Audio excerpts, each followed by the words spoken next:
வணக்கம் வணக்கம் ஃப்ரெண்ட்ஸ், எல்லாம் எப்படி இருக்கீங்க? நல்லா இருக்கீங்களா? டீ காஃபி சாப்பிட்டீங்களா? Right, okay.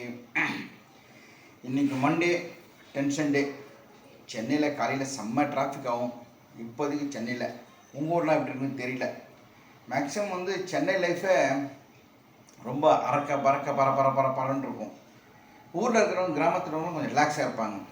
என்னடா திடீர்னு ஷார்ட்ஸ் வீடியோ போடாமல் இந்த மாதிரி லென்த் வீடியோ போடுறீங்களா பார்க்குறீங்களா? நிறைய பிரதர்ஸ் அண்ட் சிஸ்டர்ஸ், ஆனால் ஷார்ட்ஸ் வீடியோ நீங்கள் போடுறீங்க நல்லாயிருக்கு, இருந்தால் லென்த் வீடியோ பார்க்குற ஒரு சாட்டிஸ்ஃபேக்ஷன் ஷார்ட்ஸ் வீடியோவில் வரலன்றாங்க. ஷார்ட்ஸ் தான் டக்கு டக்கு தட்டு போயிடலாம். லென்த் வீடியோனா நீ உட்காந்து மாங்கு பார்த்துட்டு இருக்கணும். அது ஒன்றும் கிடையாது. நேற்று நைட்டு கொஞ்சம் படுறது லேட் ஆகிடுச்சு. என்னன்னா ஒரே நிமிஷம்,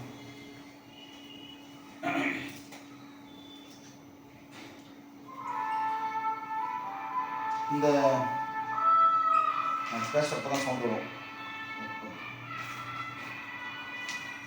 இட்லி மிளகாய் பொடி, கல்யாண வீட்டு ரசப்பொடி, அப்புறம் வந்து இதெல்லாம் நேற்று செஞ்சுருந்தாங்க.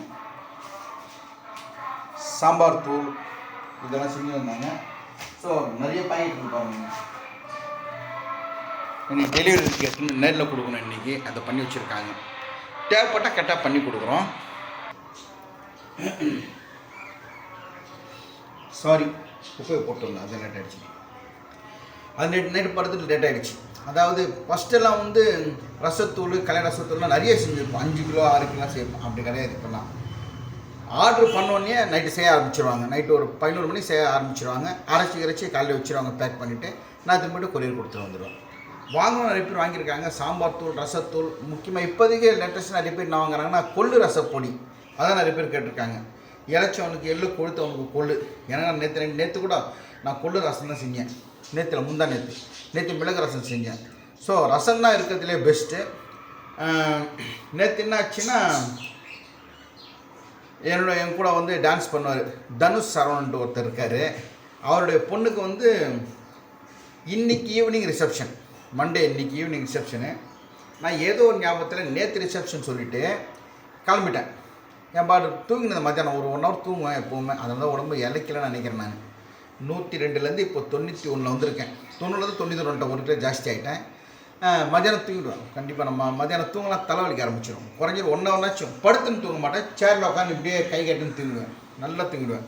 அந்த கோழி தூக்கம் நான் ஒரு 1 ஹவர் டக்குன்னு எழுந்திரிச்சு, அப்புறம் தூக்கம் வராது. சரி, அந்த தூக்கத்தையும் கண்ட்ரோல் பண்ணிட்டு எந்திரிச்சு குளிச்சுட்டு திருவட்டூர் போயிட்டேன். எங்கே எப்பாடு போயினே இருக்கேன். திருவத்தூருக்கு எப்போ வேணால் ஒரு ஃபங்க்ஷன் ரோட்டில் பார்க்குறப்போ அதெல்லாம் கல்யாண மண்டபம் அது விசேஷமாக இருக்கும் அந்த சண்டே ஈவினிங்கில். சரி, நேராக அங்கே சத்திரத்துக்கு போய் பார்த்தா எனக்கு தெரியும் அந்த டோல்கேட்டை பக்கத்தில், மெட்ரோ பக்கத்தில் இருக்குது. என்னன்னா இருட்டாக இருக்குன்னு தூரத்தில் பார்த்து கிட்டே போய் பார்த்தா இல்லை. அப்புறம் பார்த்து பத்திரிகை ஓப்பன் பண்ணி வாட்ஸ்அப்பில் ஓப்பன் பண்ணி பார்த்தா இன்னைக்கு கிட்டத்தட்ட 25 கிலோமீட்டர் தண்டு. 25 கிலோமீட்டர் போய்ட்டு 25 கிலோமீட்டர் வந்தேன். வேஸ்ட்டாக போச்சு. அதை நான் வீடியோவில் சொல்லியிருந்தேன். அது நிறைய பேர் சொல்லியிருந்தேன். அவனா ஆமாண்ணா, எனக்கு கூட அந்த மாதிரி ஆயிருக்குண்ணா. நான் வந்து ஃபங்க்ஷன் முடிஞ்சு போயிருக்கேன். ஒரு பிரதர் சொல்லியிருந்தேன், பிரதராக சிஸ்டர் தெரில, ஃபங்க்ஷன் முடிஞ்சு நாங்கள் போயிருந்தோம், அந்த மாதிரி ஆகிடுது. நாங்கள் ஒரு பிரதர் சொல்லியிருந்தேன், கேலண்டரில் குறித்து வச்சுருக்கேன். நான் கிட்டத்தட்ட இந்த ஆடி மாதம் எல்லாம் ப்ரோக்ராம் கேலண்டரை, இந்த ஃபோனில் இருக்கிற கேலண்டரை குறித்து வச்சுட்டு கரெக்டாக போயிருந்தேன்.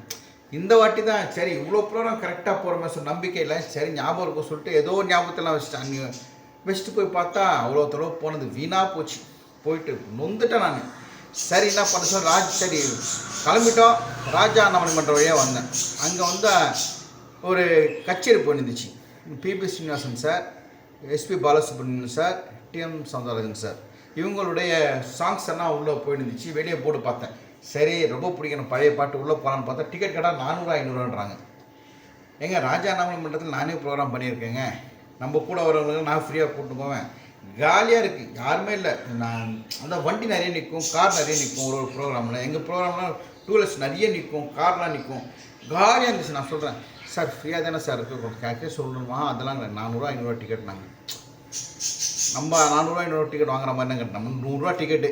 அது சரி பார்த்தேன் வேலைக்கு ஆகுது. அங்கேருந்து அப்படியே தீவுத்திடல் போனேன். சுற்றுலா பொருட்காட்சி அந்த இடத்துல வந்து தாஜ்மஹாலாக ஏதோ ஒன்று போட்டிருந்தாங்க.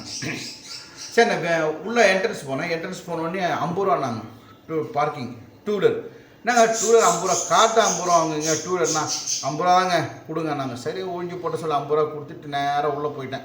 2 இடத்துல தட்டு மாதிரி விழ வேண்டியது. ஏன்னா ஃபுல்லாக சேர், அங்கே ஃபுல்லாக சேர் குழன்னு ஆடிக்கிட்டு உள்ளே போயிட்டேன். நான் போயிட்டு வண்டியை பார்க் பண்ணிட்டு அப்படி எட்டி பார்த்தா ஒரே ஒரு தாஜ்மஹால் வந்து செஞ்சுருக்காங்க. அட்டையில் இது தர்மக்குள்ளே செஞ்சுருக்காங்க. தூரத்தை பார்த்தா தெரியுது, அங்கெல்லாம் ஃபோட்டோ எடுத்தாங்க. நான் உள்ளே போகிறது டிக்கெட் 80 ரூபான்னாங்க. இது என்னடா அங்கே ஒரு 50 ரூபா, இங்கே வந்து 80 ரூபா. நாம் இந்த கொள்ளுப்பொடி ரசப்பொடி விற்றாலும் நம்மளுக்கு வந்து ஒரு 10 ரூபா, 12 ரூபா, 20 ரூபா அவ்வளோதான் கிடைக்கும். இங்கே 80 ரூபா டிக்கெட்ன்றாங்களே சொல்லிட்டு வெயிட் பண்ணேன். உள்ளேருந்து வெளியே வந்தாங்கன்னா, சார் வணக்கம் சார், உள்ளே எப்படி சார் இருக்கு? ஆனால் ஒன்றுமே இல்லைப்பா, வெறும் தாஜ்மஹாலை காமிச்சிருக்காங்க, ஒரு உண்மை காணும் வரைஞ்சி வச்சுருக்காங்க அப்படின்னு சொன்னோம். அப்போ உள்ளே நான் போக தேவையில்லை சொல்லிட்டு வெளியே நின்றுட்டு ஒரு 10 நிமிஷம் நின்றுருந்தேன்.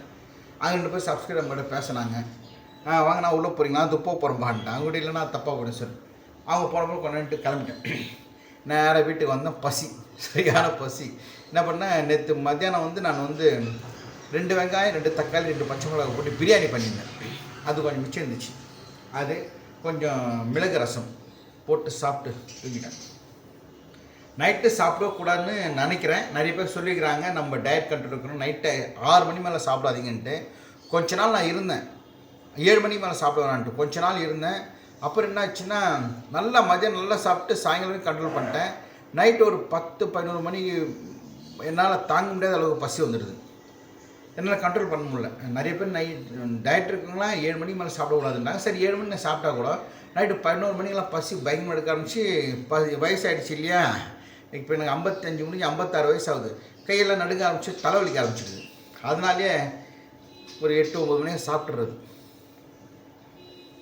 இப்போது வாக்கிங் போய் ஒரு கிட்டத்தட்ட ஒரு 15 நாள் ஆயிடுச்சு. நடுவில் போக முடியல. இப்போ உங்கள்கிட்ட பேசிட்டு போலான்னு தான் இருக்கேன். ஏன்னா கரெக்டாக இருக்குங்க வேலை. இப்போ கீழே போவேன், தம்பியை குளிப்பாட்டும், அவங்களும் ஒரு கொஞ்ச நேரம் கரடா போகும், 2 மணி நேரம் ஆகும். அதை முடிச்சுட்டு மேலே வருவேன். சமைக்கிறது காய்கறிலாம் வாங்கி வர சொல்லுவாங்க, வாங்கின்னு வருவேன். வாங்கி சமைச்சிடும், மத்தியானம் சாப்பிடுவேன். சாப்பிட்டோன்னே இந்த உடம்பு ஒன்றும் இப்போ என் பேச்சை கேட்காது. மூளை சொல்லணுண்டே தூங்காதலான்ட்டு, ஆனால் உடம்பு கேட்காது. தூங்கிடும், 1 ஹவர் தூங்கிடும். சாயங்காலம் திருப்பேன். கொரியர் டெலிவரியெல்லாம் இருக்குது, அதெல்லாம் கொடுப்பேன், கொஞ்சம் வீடியோ போடுவேன், வரும். இப்படி தான் நம்ம லைஃப் போயிட்டு இருக்குது. அதாவது 58 வயசு ரிட்டையர் வேண்டியது 55, 53, 54, 55 வயசு ரிட்டையர் ஆகிட்டேன். அவ்வளோதான். இப்போது ஒரு கம்பெனியில் எனக்கு வேலைக்கு போகணுன்னு ஆசை. ஆனால் போக முடியும் என்னால். எக்ஸ்போர்ட் கம்பெனி தான் நான் வேலை செஞ்சுருந்தேன். அம்பத்தூரில் எக்ஸ்போர்ட் கம்பெனியில் வேலை செஞ்சுருந்தேன். துணியை பற்றி எல்லாமே தெரியும். பாப்பின் 40x40, 40x40 எல்லாம் நம்ம துணி கை தொட்டு பார்த்தாலே அது என்ன கவுண்டிங்கு, என்ன அதோட குவாலிட்டி, அது என்னென்னா நம்ம பார்த்தோன்னே கண்ணாடி இருக்கும், அது பார்ப்பேன், இப்படி எண்ணுவேன். 40x40, 240x20 அதெல்லாம் கரெக்டாக தெரியும் எனக்கு. பாதிக் பிரிண்ட்டு கிட்டத்தட்ட ஒரு 20 வருஷம் அதிலே இருக்கிறதால எல்லாம் தெரியும். இப்போது நான் எக்ஸ்போர்ட்டில் வேலைக்கு போனால் கண்டிப்பாக நான் வேலைக்கு எடுத்துப்பாங்க. ஆனால் என்ன திடீர்னு தம்பி பாத்ரூம் போயிட்டான்னா என்னால் ரிட்டன் வர முடியாது. வேறு கம்பெனி தான். பழைய கம்பெனி ஓனருக்கு நம்மளை பற்றி தெரியும் எல்லாமே. யூடியூப் ஸ்டார்ட் பண்ணுறதுக்கு முன்னாடியே இந்த மாதிரி தம்பி நம்மளுக்கு ஒருத்தர் இருக்காங்க, வயசான அப்பா இருக்கார், வேலைச்சேலேருந்து இருக்கார், 50 வர சொல்லிட்டு அவர் கொஞ்சம் சுரேஷ் எப்போ போகலாம் வரலாம் பண்ணுவார். ஆனால் இப்போ இருக்கிற போகிற கம்பெனிலாம் ஒத்துப்பாங்களா? இன்னும் அவங்க இஷ்டத்துக்கு போகலாம், இஷ்டத்துக்கு வரணுவாங்க.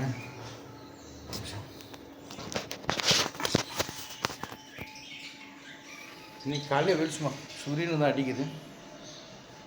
நம்ம மரத்தில் வந்து முருங்காய் இருக்குது பாருங்கள், தெரிஞ்சுங்களா? கிட்டத்தட்ட ஒரு 10-15 முருங்காய் வந்துருக்கு ரொம்ப நாள் கழிச்சு. ஓகே, கீழே போகலாம். இனிமேட்டு இந்த ஒரு ஷார்ட் வீடியோவும் போடுறேன். ஷார்ட் வீடியோ வந்து சாங்ஸாக போடுறேன். லென்த் வீடியோ வந்து இந்த மாதிரி போடுறேன். ஓகேங்களா? நிறைய பேர் சொல்லியிருக்காங்க, நான் நீங்கள் லென்த் வீடியோ போடுங்கண்ணா, ஷார்ட்ஸ் வீடியோ வந்து சாங்ஸ் மட்டும் போடுங்கண்ணான்ட்டு. சரி, உங்கள் ஆசையை கெடுப்பானோ, நானும் போடுறேன். இப்போ இந்த வீடியோ வந்து நான் சொல்லி ரொம்ப லென்த்தாக நிறைய பேர் டிவியில் தான் நான் பார்க்குறேன் உங்களுதுன்றாங்க. ரொம்ப ரொம்ப தேங்க்ஸ். தொடர்ந்து சப்போர்ட் பண்ணுங்கள். கீழே போகலாம். தம்பிக்கு நான் பண்ணுறேன் பாருங்கள். இனிமேல் 2 லென்த் வீடியோ நான் போட்டுறேன். ஓகேவா?